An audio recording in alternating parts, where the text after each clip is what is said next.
All right, so I'm gonna try to be fast this morning, but still show my thinking as much as I can. So we are working on subtraction today, and subtraction and borrowing is kind of a mystery to a lot of people, so we're gonna try to unpack that a little bit. And we're also gonna look at number lines. So to start, let's do 207 minus 39 using the standard algorithm. So we would say 7 take away 9, we can't do that. So then we go to our tens to borrow. Oh, there's nothing to borrow. We have to go to the hundreds, so we borrow 100 and that gives us 10 tens. Then we borrow one of those tens, which leaves 9 behind. And then we have 17 ones. 17 minus 9 is 8. 9 minus 3 is 6. 1 minus 0 is 1. So the thing that I want you to keep an eye on is, what does it mean to borrow a 1? And really, what is the value of that 1 that we borrowed? So we're going to explore that by looking at base 10 models. So remember, our base 10 models are just drawings that represent base 10 blocks, which look like this. Here's a 100. Here's the ones that add up to that 100. And the tens, I don't have a 10 out, but they're just little sticks. So just for reference, we would draw a square, means 100. We would draw a little stick or just a line, means 10. And we would draw a little cube or just a circle, and that is 1 whole. Okay, so there's my little key off to the side. So in order to solve this, first we have to figure out how do we represent 207. And then we'll figure out how to take away. So here's my 200. And then 1, 2, 3, 4, 5, 6, 7. So there's 207. And if we're gonna take off or remove 39 of them, well, we don't have 30 and we don't have 9 to remove. So in order to generate enough tens and ones to remove them, we need to open this 100 and take out of it the 10 tens that are hiding inside. And they're not really hiding. Look, there they are. 1, 2, 3, 4, 5, 6, 7, 8, 9, 10 of these tens. So it's like taking this 100 and breaking it apart into all the tens. And so now I have the tens that I'll need to subtract my 30, but I still don't have enough ones to subtract 39. So I'm gonna take one of my tens and I'm gonna break it open. Actually, I'm gonna break it open over here and add 10 ones to my inventory. So 1, 2, 3, 4, 5, 6, 7, 8, 9, 10. So once again, I drew 207 and then I opened one of my hundreds to give me tens to work with. And I opened one of my tens to give me ones to work with, because inside each 100 are 10 tens, and then inside each 10 are 10 ones. So now notice I have not subtracted a thing yet. I have not subtracted. I still have to subtract. So I'm going to subtract by circling them and labeling them and then taking them off. So I need to subtract 39. So we can go tens first. Let's take the tens off first. Let's find 3 tens and 9 ones. Well, here's 5 ones. 6, 7, 8, 9. So I'm gonna draw to show that those get subtracted. So if I'm gonna shade those in to show them being sort of removed. And then what's left? I still have my 100. And I have now, look, this 10 was sacrificed to make ones for subtracting. And then I have 1, 2, 3, 4, 5, 6, that one there. And then how many ones do I have? 5, 6, 7, 8. So left behind after I subtract those is 168.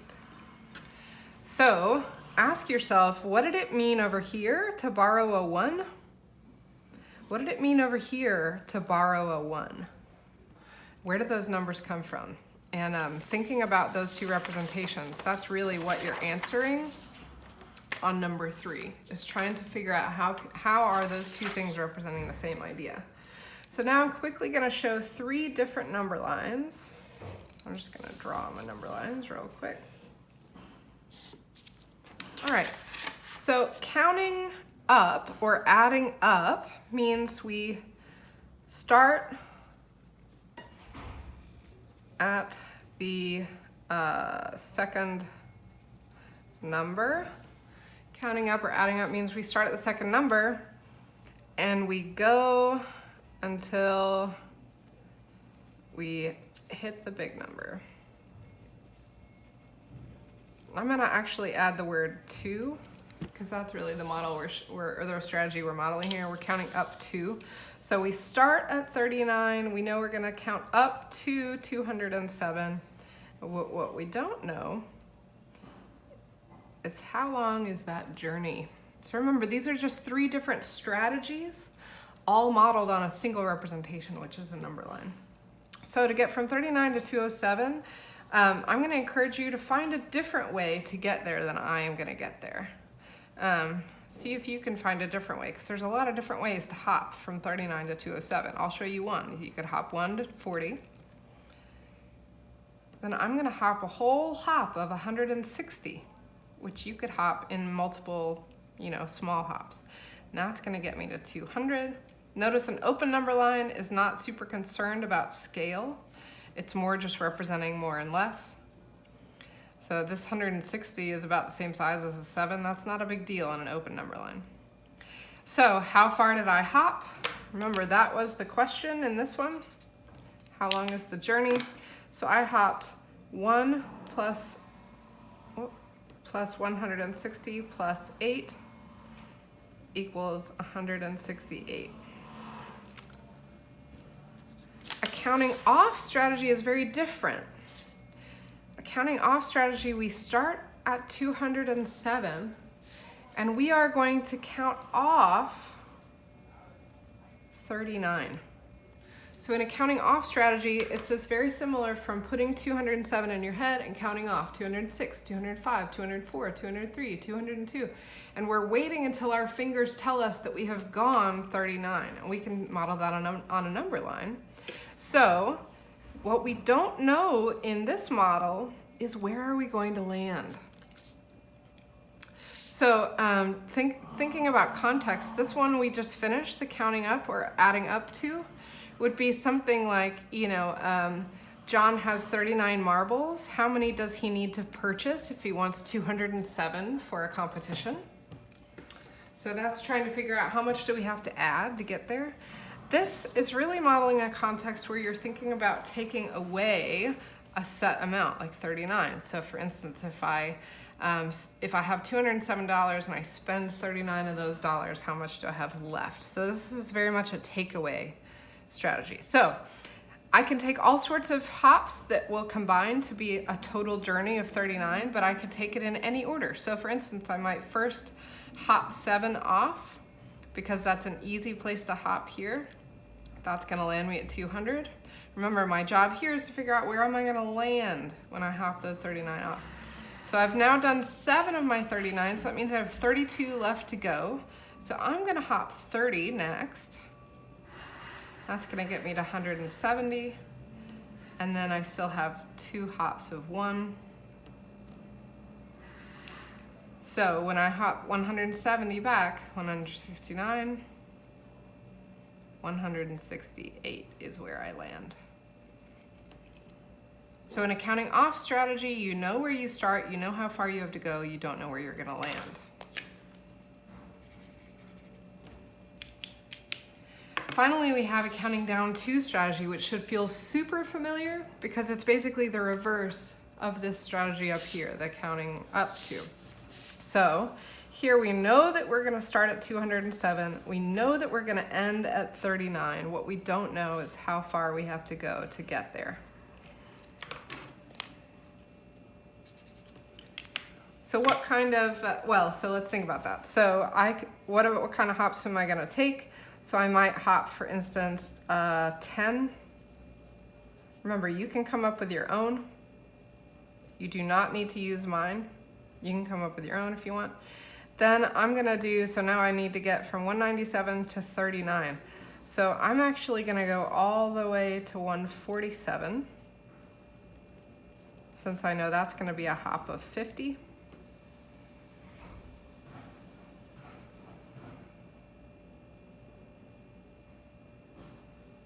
And then I'm gonna hop 7, which will get me to 140. And then, oh, sorry, I need to extend my number line here. And then I'm gonna hop 1. That's gonna get me to 139. And then I'm gonna hop 100. So I did a kind of a convoluted way just to show you that you can hop in any combination of hops. So again, I wanna know how much have I hopped total? Well, I hopped 10. And then I hopped 50 more, and 7 more, and then 1 more, and 100 more. So all together, that gives me 100, and 50, and 10, and 8. I'm gonna combine these two, so I get 150 and 18, which gives me 168. So contexts that support counting down to are, these are called missing subtrahend. So it's, what we don't know is how much was taken away. We know how much we started with and we know how much we end with. So as an example, something like I walked into Macy's with $207 in my pocket. When I left Macy's, I only had $39 in my pocket. How much did I spend? So on the back, the problems or the questions you're answering on the back are, first you need to figure out how do those first two strategies relate to one another. How is what we're showing with the numbers related to what's happening with the place value blocks? And it might help to recreate those steps in both strategies at the same time here. And then what are the key differences between C, D, and E? I just talked a little bit about that, so see if you can put that into words. And then you're gonna take some time to write some word problems that matches each of those strategies. So I talked through a few of them as I worked.